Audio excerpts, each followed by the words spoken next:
I like the theme of power throughout the entire series so far, particularly the theme of empathy giving way to apathy upon a change in perspective. Throughout the movie, Paul was so hesitant to walk the path of his visions, which would have him go south, rally the rebels, and lead them to war, in which many would likely die. Some people don't like the abrupt change in his demeanor, but I think it's okay. I actually like it a lot, despite it not adhering to the books. Here's why. Paul Atreides does not seek power, he seeks revenge.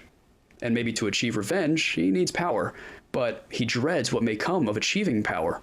Once Feyd-Rautha destroys a Fremen stronghold in Holy Site, Paul is driven south, leading a demoralized battalion of Fremen rebels, where he drinks the water of life, or for us laymen, the worm blood, which is against the law for a man to do.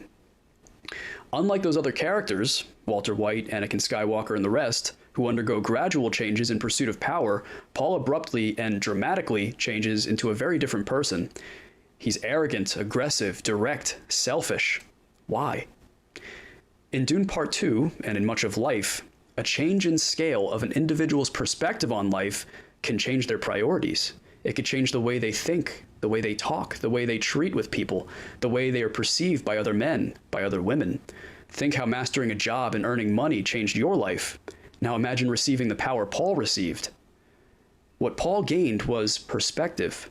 His visions became longer and more coherent. He could see the future. He could see the past. He could experience the genetic memories of not just his female ancestors, like the Bene Gesserit Reverend Mother, but also his male genetic memories, which the Reverend Mother does not have access to.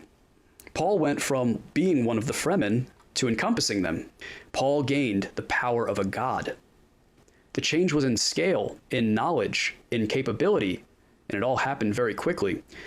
This change was a disruption, sudden and brutal, almost killing Paul.